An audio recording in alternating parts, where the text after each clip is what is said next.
To my channel বায়োফিউশন। আশা কৰোঁ সকলোৱে ভালে আছা। তোমালোকে ইয়াৰ আগৰ পাৰ্ট 1 ভিডিঅ'টো বহুত লাইক শ্বেয়াৰ কৰিলা,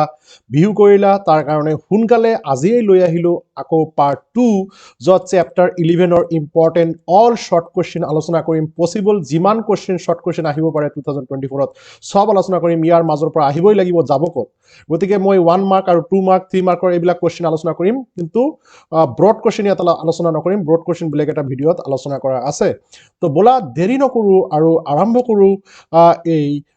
আজিৰ পাৰ্ট 2 চেপ্টাৰ 11। আৰু চেপ্টাৰ 11 সবতকৈ পপুলাৰ, তোমালোকে জানা এইটো কি বহুত এটা ডাঙৰ চেপ্টাৰ। কি চেপ্টাৰ তোমালোকে ক'ব পাৰিবানে? 11 chapter nothing but biotechnology principal and process. জীৱ প্ৰযুক্তিবিদ্যাৰ নীতি আৰু পদ্ধতি। বহুতেই হাবাথুৰি খাই যায় গোটেই চেপ্টাৰটোত। কুৱেশ্যনবিলাক কেনেকৈ এনচাৰ লিখিব কোনেও গম নাপায়। অসমীয়া মিডিয়ামৰ ল'ৰা ছোৱালীবিলাকে আৰু হাবাথুৰি খাই যে আমি কুৱেশ্যনবিলাকৰ এনচাৰ কেনেকৈ লিখিম। আৰু সেইকাৰণে মই কষ্ট কৰি অসমীয়া টাইপিং কৰি আজি প্ৰায় বহিছিলোঁ দুপৰীয়া 1টা বজাত, এতিয়া 6টা 7টাত উঠি আছোঁ। মই 4-5 ঘণ্টা কণ্টিনিউৱাছ টাইপিং কৰি গোটেইখিনিত মই লিখিলোঁ। আৰু অসমীয়া টাইপিং বহুত কষ্টকৰ, তোমালোকে জানাই। ব'লা আৰম্ভ কৰোঁ, দেৰি নকৰোঁ। আৰু প্ৰথম কুৱেশ্যন ফ্ৰম দ্য চেপ্টাৰ 11 আহি আছে। Name the technique use to separate the DNA ফ্ৰেগমেণ্ট। DNAৰ খণ্ডবোৰ পৃথক কৰিবলৈ ব্যৱহাৰ কৰা কৌশলটোৰ নাম কি? বহুত পপুলাৰ, চবেই জানা, জেল ইলেক্ট্ৰফৰেচিছ, হয়নে নাই? জেল ইলেক্ট্ৰফৰেচিছ দেখাত এনেকুৱা, হয়নে নাই? তোমালোকৰ পিকচাৰ এইটো ইলেক্ট্ৰফৰেচিছ, পিছত ভালকৈ বুজাই দি আছোঁ। এতিয়া জাষ্ট চাই লোৱা। জেল ইলেক্ট্ৰফৰেচিছত DNA টুকুৰাবিলাক পৃথক কৰা হয় কিহৰ ওপৰত? আকাৰ ওপৰত ভিত্তি কৰি। যিটো DNA ডাঙৰ এইটো ইফালে থাকে, যিটো সৰু এইটো ইফালে থাকে। আৰু এই DNA বিলাক এইফালে যায় কেনেকৈ? এইটো এটা বিদ্যুৎ ক্ষেত্ৰ বা ইলেক্ট্ৰিক ফিল্ডত ৰাখা হৈছে। এইফালে নেগেটিভ, এইফালে পজিটিভ ৰাখা হৈছে। DNA যিটো নেগেটিভ সেইকাৰণে পজিটিভৰ ফালে গতি কৰে। বুজি পালানে? এইটোৱে জেল ইলেক্ট্ৰফৰেচিছ। আৰু এইটোৰ জৰিয়তে কি কৰা হয়? DNAৰ ফ্ৰেগমেণ্টছ, DNA টুকুৰাবিলাক ছেপাৰেট কৰা হয়। বুজিলানে? Okay, next. Name two commonly used vectors in genetic engineering. জিনীয় অভিযন্ত্ৰণত সাধাৰণতে ব্যৱহৃত দুটা ভেক্টৰৰ নাম লিখা। প্লাজমিড আৰু বেক্টেৰিয়ফাজ। তোমালোকে প্লাজমিড ভেক্টৰটো দেখিছা, এইটো তোমালোকৰ কিতাপত থকা প্লাজমিড ভেক্টৰ PBR322। এইবিলাক ভেক্টৰৰ দ্বাৰা ফৰেন DNA আমি বেলেগ এটা বেক্টেৰিয়া বা জীৱত সোমাব পাৰোঁ। ফৰেন DNA সোমাব পাৰোঁ, যেনেকৈ এইখিনিত সোমাব পাৰোঁ, এইখিনিত সোমাব পাৰোঁ, যিমান এইকেইটা ৰেষ্ট্ৰিকশ্যন চাইট আছে এইবিলাকত সোমাব পাৰোঁ, হয়নে নাই? স্পেচিয়েলি এই PBR322ত ইয়াত এটা সোমাব পাৰোঁ, ইয়াত এটা সোমাব পাৰোঁ। একচুৱেলি এটাই সোমোৱা হয়, হয়নে নাই? তো এইবিলাক হ'ল ভেক্টৰ। তো পিছত আলোচনাত আহি আছোঁ ভালকৈ। তো প্লাজমিড আৰু বেক্টেৰিয়ফাজ দুই ধৰণৰ ভেক্টৰেই ব্যৱহাৰ কৰা হয়, মনত ৰাখিবা। বেক্টেৰিয়ফাজ এটা ভেক্টৰৰ নাম হ'ল লেমডাফাজক ইউজ কৰা হয়। তেনেহ'লে প্লাজমিড এটাৰ নাম পালা, বেক্টেৰিয়ফাজ এটাৰ ভেক্টৰৰ নাম পালা। লেমডাফেজ আৰু প্লাজমিডৰ নাম হ'ল PBR322। Next question, which enzymes are considered as molecular scissor. বহুত পপুলাৰ কুৱেশ্যন, 15ত আহিছে, 18ত আহিছে, আকৌ এইবাৰ আহিব ডেফিনেটলি। কোনবোৰ এনজাইমক জিনীয় অভিযন্ত্ৰণত আণৱিক কেঁচি বুলি কোৱা হয়? কেঁচি মানেতো জানা, কাটে যিয়ে। তো এইটোৱে কি কাটে? এইটো DNA কাটে। তো DNA কাটি টুকুৰা কৰিব পাৰে। সেনেকুৱা ধৰণৰ এনজাইমবিলাকক ৰেষ্ট্ৰিকশ্যন এনজাইম বুলি কোৱা হয়। কি এনজাইম? Restriction enzyme. ব'লা নেক্সট কুৱেশ্যনত যাওঁ। Right conventional নমেনক্লেচাৰ of EcoR1। EcoR1 এটা ৰেষ্ট্ৰিকশ্যন এনজাইম, তোমালোকে জানা। ৰেষ্ট্ৰিকশ্যন এনজাইম হয় এইটো এটা। তো এইটো এটা ৰেষ্ট্ৰিকশ্যন এণ্ডোনিউক্লিয়াছ, যিটো DNAৰ মাজভাগত কাটে আৰু DNA দুটা কি কৰিব পাৰে? ষ্টিকি এণ্ড তৈয়াৰ কৰিব পাৰে। তো ৰাইট কনভেনশ্যনেল নমেনক্লেচাৰ অফ EcoR1 মানে EcoR1ৰ এই EcoR1 এইবিলাকৰ মিনিং কি সেইটো লিখিব দিছে। তো EcoR1ৰ গতানুগতিক নামাকৰণ কেনেকৈ কৰা হৈছে? এনেকৈ কৰা হৈছে। ৰেডি? এনেকৈ কৰা হৈছে। ইয়াত চোৱা, ই মানে জেনাছ, জেনাছ হ'ল এস্কেৰিয়া, জেনাছ মানে গণ, আৰু মানে স্পিচিছ মানে প্ৰজাতি, আৰু প্ৰজাতিটো হ'ল কলাই। তো ফুল চাইণ্টিফিক নেম হ'ল এস্কেৰিচিয়া কোলাই। বুজি পাইছা না? বা এস্কেৰিচিয়া কোলাই বুলি কোৱা হয়। তো এস্কেৰিচিয়া গণ আৰু কোলাই প্ৰজাতি। তো এই দুটা লোৱা হৈছে কাৰণ এই ৰেষ্ট্ৰিকশ্যন এনজাইমটো আহৰণ কৰা হৈছিল ইকোলাইৰ পৰা। ইকোলাই বা এস্কেৰিচিয়া কোলাইৰ পৰা আহৰণ কৰা হৈছিল, সেইকাৰণে নামাকৰণ এনেকৈ কৰা হৈছে। আৰ হ'ল কেনেকুৱা ধৰণৰ ষ্ট্ৰেইনৰ পৰা আহৰণ কৰা হৈছিল? সেই ষ্ট্ৰেইনটোৰ নাম সেইটো হ'ল RY13 হজ বুলি কোৱা হয়। যিটো ষ্ট্ৰেইন থাকে, তোমালোকৰ ষ্ট্ৰেইনৰ বিষয়ে এতিয়া নকওঁ, সময় বহুত লাগিব। ষ্ট্ৰেইন মানে এইটো এটা জাষ্ট এটা প্ৰকাৰ, ঠিক আছে। তাৰপিছত আলো 1, এইটো আই নহয়, এইটো 1 মানে order of identification, first endonuclease isolated. চিনাক্তকৰণৰ ক্ৰম মানে প্ৰথমে এইটো আইচলেটেড কৰা হৈছিল কাৰণে ইয়াৰ মানে যিহেতু বেক্টেৰিয়াৰ পৰা ইকোলাৰ পৰা আহৰণ কৰা হৈছিল, সেইকাৰণে ইয়াৰ নাম দিছে EcoR1। বুজি পালা না? এতিয়া বুজি পালা? এইটো হ'ল নামাকৰণ। এইটো কি? EcoR1 কি? এটা ৰেষ্ট্ৰিকশ্যন এনজাইম, যিটো DNA কাটিব পাৰে, DNA কাটিব পাৰে। বুজি পালানে okay next what is the principle of biotechnology জৈৱ প্ৰযুক্তিৰ নীতি কি এইটো কোশ্চেন আহি থাকে 2015ত আহিছে গতিকে এই কোশ্চেনটো আকৌ যাতে তোমালোকে স্কিপ কৰি নোযোৱা যদি 15ত আহিছে আকৌ এবাৰ আহিব পাৰে আৰু ষ্টুডেণ্টে এইটো বুজি নাপায় কেনেকৈ লিখিম একচুৱেলি এইটো দুটা ভাগত লিখিব লাগে তোমালোকৰ এনচিইআৰটি দিয়া মতে জেনেটিক ইঞ্জিনিয়াৰিং এটা ভাগ লিখিব লাগে আৰু বায়োকেমিকেল ইঞ্জিনিয়াৰিং প্ৰচেছ এইটো আৰু এটা ভাগত লিখিব লাগে তো দুটা ভাগ কৰি লিখিবা ইয়াতে মই অসমীয়া আৰু ইংলিছ মিডিয়ামৰ দুটাই ভাগ কৰি বনাই দিছোঁ তোমালোকে পঢ়িলে এতিয়া বুজি পাবা ঠিক আছে ওকে তো প্ৰিন্সিপাল বুজিছা নীতি তো বায়োটেকনলজিৰ কি নীতিৰ ওপৰত কাম কৰে জেনেটিক ইঞ্জিনিয়াৰিং বা জিনীয় অভিযান্ত্ৰিকৰ ওপৰত কাম কৰে আৰু বায়োকেমিকেল ইঞ্জিনিয়াৰিং বা জৈৱ ৰাসায়নিক অভিযান্ত্ৰিক প্ৰক্ৰিয়াৰ ওপৰত কাম কৰে বুজি পালানে okay next name the substance used as a medium in the gel electrophoresis gel ইলেক্ট্ৰোফৰেচিছত মাধ্যম হিচাপে ব্যৱহাৰ কৰা পদাৰ্থটোৰ নাম লিখা এইটো বহুত পপুলাৰ কুৱেশ্যন আহিব পাৰে ইয়াৰ পদাৰ্থটোৰ নাম হ'ল আগাৰছ আগাৰছ এটা পাউডাৰ এটা কাৰ্বহাইড্ৰেট বুজি পাইছা এটা পলিস্যাকাৰাইড যেটো সাগৰৰ তলিৰ পৰা আহৰণ কৰা হয় জেলেডিয়াম নামৰ কিহৰ পৰা আলগিৰ পৰা তো এইটো এটা জেলেডিয়াম আলগি যেটোৰ পৰা কি কৰা হয় এই জেলি বা আগাৰছ পাউডাৰ তৈয়াৰ কৰা হয় ওলোৱা হয় আৰু এই পাউডাৰটো তোমালোকে বজাৰত কিনি খোৱা জেলিটো ব্যৱহাৰ কৰা হয় যেটো জেলি বনাবলৈ এইটো ব্যৱহাৰ কৰা হয় আৰু সেইটোৱে জেল ইলেক্ট্ৰোফৰেচিছত ইউজ কৰা হয় মিডিয়াম হিচাপে মাধ্যম হিচাপে যেটোত ডিএনএটো পৃথক হয় হয় নাই name the bacterium that yields thermostable DNA polymerase তাপ স্থিতিশীল ডিএনএ পলিমাৰেজ উৎপন্ন কৰা ব্যাকটেৰিয়াটোৰ নাম কি এইটো পিসিআৰত ব্যৱহাৰ কৰা সেই ব্যাকটেৰিয়াৰ যেটো ডিএনএ পলিমাৰেজ ব্যৱহাৰ কৰা হয় সেইটো হ'ল থাৰ্মাছ একুৱাটিকাছ সাইন্টিফিক নেম লিখতে আন্ডাৰলাইন কৰিবা থাৰ্মাছ একুৱাটিকাছ এইটো বহুত গৰম পানীত জীয়াই থাকিব পাৰে যেনেকৈ এইটো ধৰা এইটো হট স্প্ৰিং আইল্যান্ড উষ্ণ হ্ৰদ হয় ইয়াৰ পানীবিলাক চোৱা ভাপ উঠি আছে বহুত গৰম হয় এই পানীটো সেই ব্যাকটেৰিয়াবিলাক জীয়াই থাকে প্ৰায় 100 ডিগ্ৰীলৈকে সেই ব্যাকটেৰিয়াবিলাক জীয়াই থাকিব পাৰে কাৰণে তাৰ পৰা ডিএনএ পলিমাৰেজ পিসিআৰৰ কাৰণে আহৰণ কৰা হৈছিল next what is the full form of PCR আহিব পাৰে polymerase chain reaction next name the technique used for amplification of DNA DNA সংবৰ্ধনৰ বাবে ব্যৱহাৰ কৰা কৌশলটোৰ নাম কি পিসিআৰ পলিমাৰেজ চেইন ৰিএকচন খালি শৰ্টকাট পিসিআৰ লিখি থৈ নাহিবা পলিমাৰেজ চেইন ৰিএকচন বা পিসিআৰ লিখি দিবা পিসিআৰ মেচিনটো দেখিছানে এইটো হ'ল পিসিআৰ মেচিন যেটোৰ দ্বাৰা ডিএনএটোক এটা ডিএনএ টুকুৰা ইয়াত দিলা সেই ডিএনএটোৰ হুবহু টুকুৰা তুমি হাজাৰ হাজাৰ lakh lakh million million copy পাই যাবা আফটাৰ সেভাৰেল সাইকেলস এইটোক থাৰ্মোসাইকেলাৰ বুলিও কোৱা হয় আমি পিএইচডিত এইটো ইউজ কৰিছো এইটো ডিএনএ হুবহু কপি বনাব পাৰি বুজি পাইছা নাই এইটো এটা কি অলপ পিছতে আৰু এটা টপিক আছে তাতে আলোচনা কৰি আছো next why ethidium bromide used in gel electrophoresis gel electrophoresis ethidium bromide compound to যৌগটো কিয় ব্যৱহাৰ কৰা হয় তো এইটো এই কাৰণে ব্যৱহাৰ কৰা হয় ডিএনএটো আসলে বেছি কালাৰফুল নহয় হেতু কালাৰফুল ডিএনএটো ভিজুয়ালাইজ কৰাৰ কাৰণে দৃশ্যমান কৰাৰ কাৰণে কি কৰা হয় ইথিডিয়াম ব্ৰোমাইড যোগ কৰা হয় ইথিডিয়াম ব্ৰোমাইড যোগ কৰা হয় যেটোৰ দ্বাৰা কি হ'ব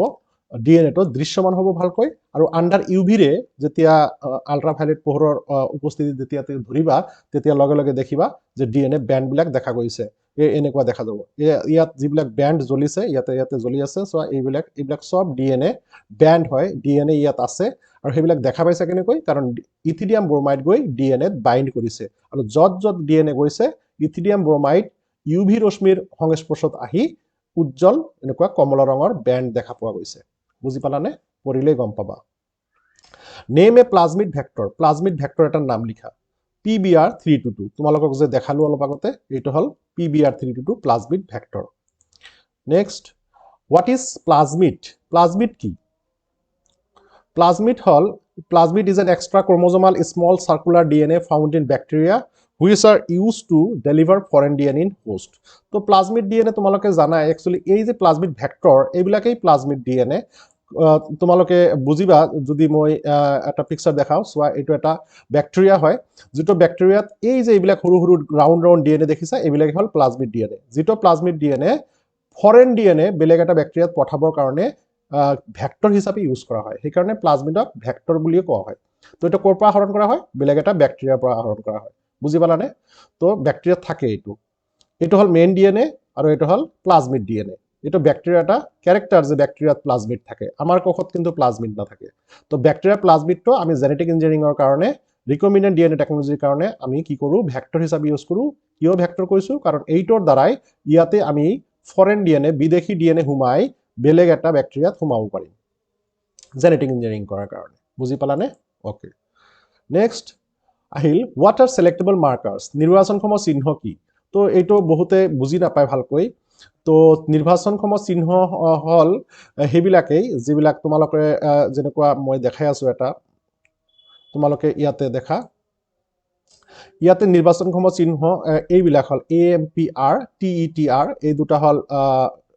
নিৰ্বাচনক্ষম চিহ্ন বুজি পাইছা না নাই ওকে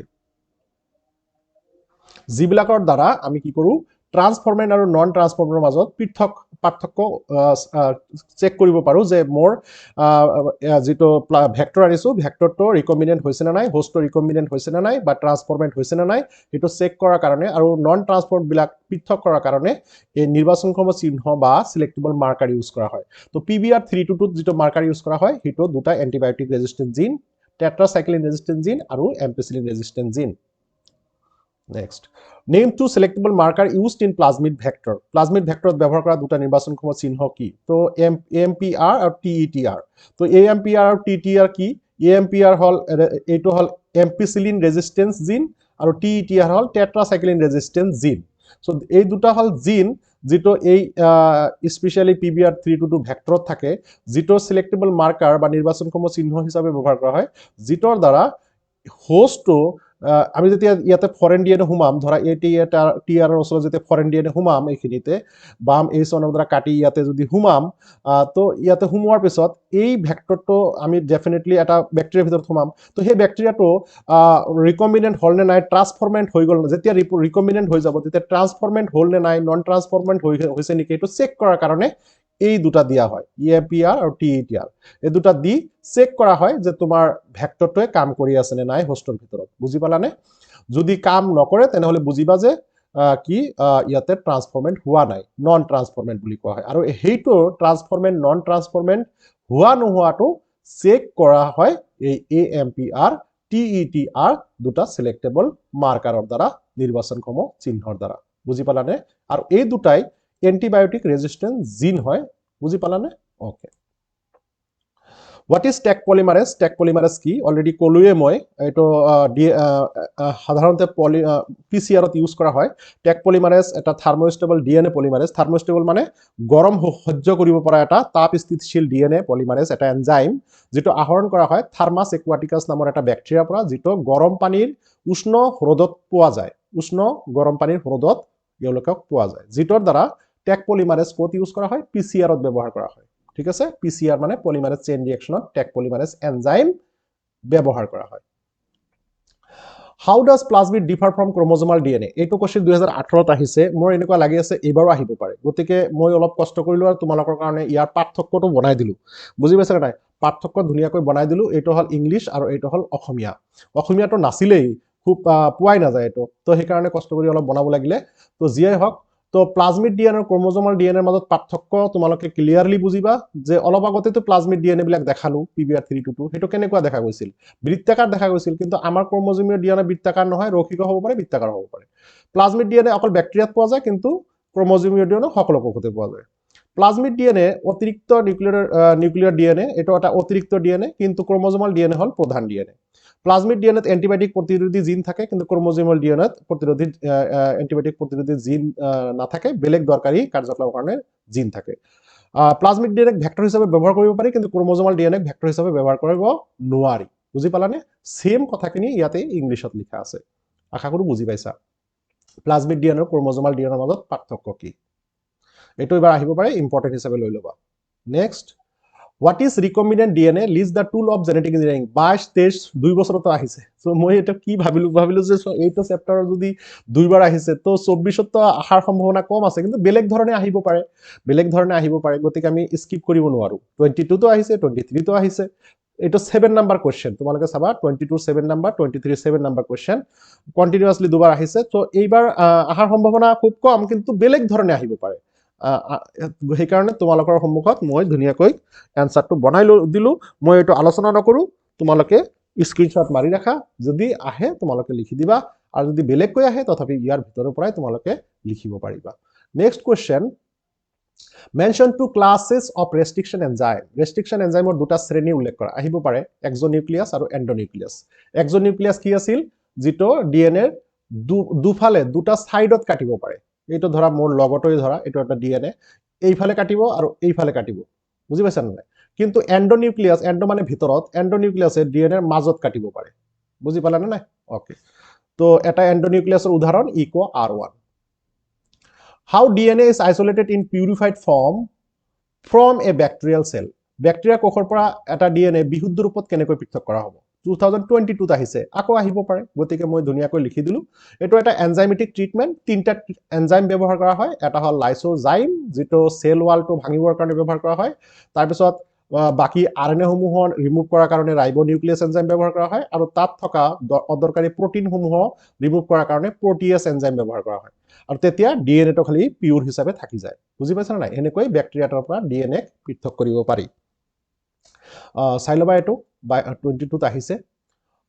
আৰু write briefly about application of electrophoresis 2023 ত আহিলে ইলেক্ট্ৰোফৰেচিছৰ প্ৰয়োগৰ বিষয়ে লিখা তোমালোকে জানাই ইয়াৰ প্ৰয়োগ খুব ইম্পৰ্টেন্ট গতে আকৌ চাই লবা ভালকৈ প্ৰয়োগটো কৰি লবা ইলেক্ট্ৰোফৰেচিছ ক'ত লাগে ডেফিনেটলি ডিএনএ ফ্ৰেগমেন্ট সেপাৰেট কৰতে লাগে ডিএনএ টুকুৰাবিলাক সেপাৰেট কৰতে লাগে আৰু ডিএনএ ফিংগাৰপ্ৰিন্টিং টেকনিকতো লাগে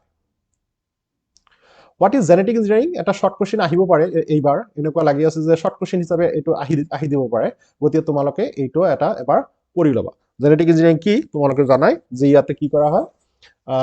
জেনেটিক মেটেৰিয়েল এডিং কৰা হয় ৰিমুভ কৰা হয় কাটা হয় জোৰা লগোৱা হয় আৰু অৰ্গানিজম বিলাকৰ চেঞ্জ কৰা হয় জীৱক চেঞ্জ কৰা হয় এটো যত কৰা হয় তাত হেতুই হল জিন অভিযন্ত্ৰণ বা জেনেটিক ইঞ্জিনিয়াৰিং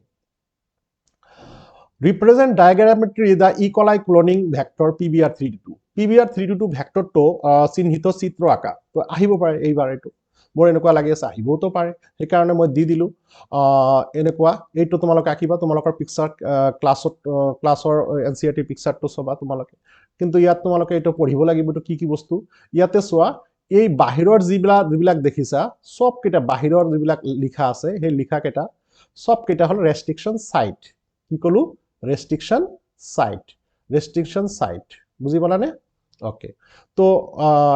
এই কেটা হল ৰেষ্ট্ৰিকশন সাইট আৰু যি কেটা ৰেষ্ট্ৰিকশন সাইট সেই কেটা ক্লোনিং সাইট বুলিও কোৱা হ'ব ঠিক আছে তেনেহলে ইয়াত কি ক্লোনিং সাইট আছে PST1 PVU1 EcoR1 CLE1 HIND D3